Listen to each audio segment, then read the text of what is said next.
हमारा देश एक विचित्र मानसिकता का देश है, क्योंकि ना तो यहाँ पे कार्य पद्धति की स्पष्टता ही है और ना ही संवेदनशीलता। बात है कांगड़ा जिला के देहरा व नूरपुर में स्थापित हुए पौंग डैम की। 1961 में राजस्थान को नहर के माध्यम से पानी उपलब्ध करवाने के उद्देश्य से पौंग डैम बनाया गया, जिसके लिए 75,000 एकड़ जमीन उपलब्ध कराई गई।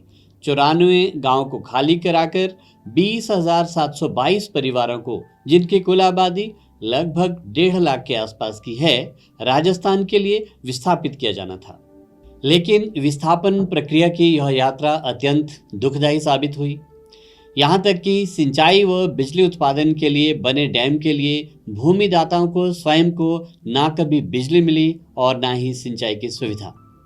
कहानी कुछ यूं शुरू हुई कि हिमाचल व राजस्थान सरकार के बीच हुए समझौते के अनुसार विस्थापित होने वाले परिवारों को यथोचित मुआवजे के साथ साथ राजस्थान में जमीन भी मिलनी थी। सरकार ने 16,352 परिवारों को राजस्थान में जमीन आवंटन के लिए चिन्हित किया।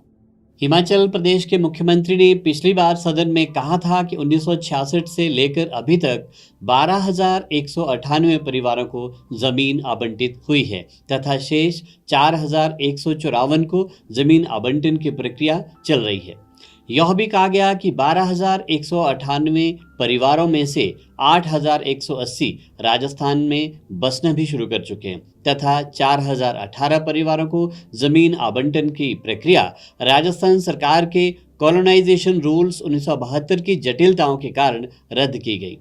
जो जमीनें अभी तक आवंटित हुई वह भी बिना उच्च न्यायालय व सर्वोच्च न्यायालय में अपील किए बगैर नहीं हुई।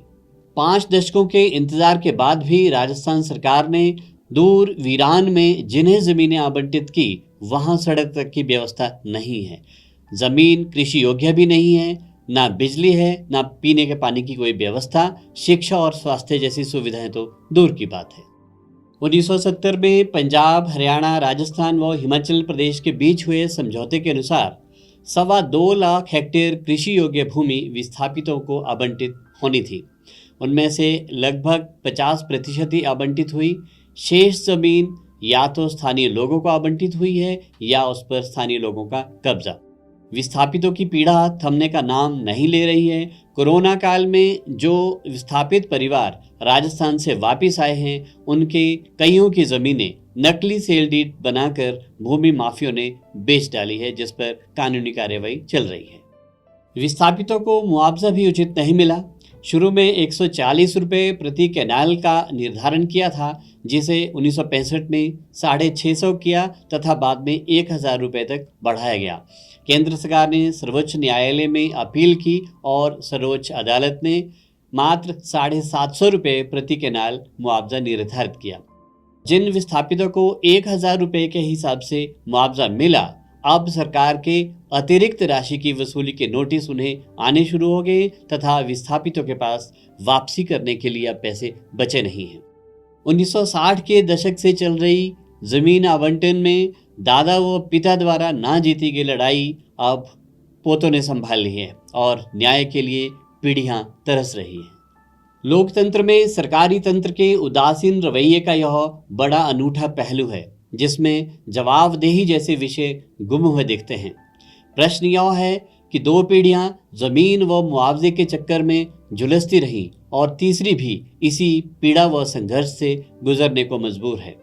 अब ठीक से जीवन जीने के लिए आज की पीढ़ी को भी अपने अगले जन्म का इंतजार करना होगा। शायद तब कोई तानाशाही व्यवस्था नहीं होगी और बेघर करने से पहले सभी सुविधाओं का सुनिश्चित ख्याल रखेगी।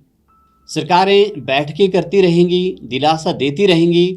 लोगों का जो सुख चैन जो छिनता जा रहा है, उसकी भरपाई कौन करेगा? इस पर हमारा संविधान, हमारी न्यायिक प्रणाली व देश की जनता खामोश क्यों? उठो, जागो, अब व्यवस्था बदलने का समय आ गया है।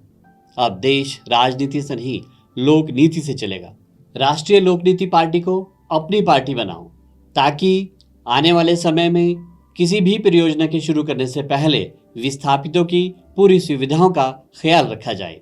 वंदे मातरम।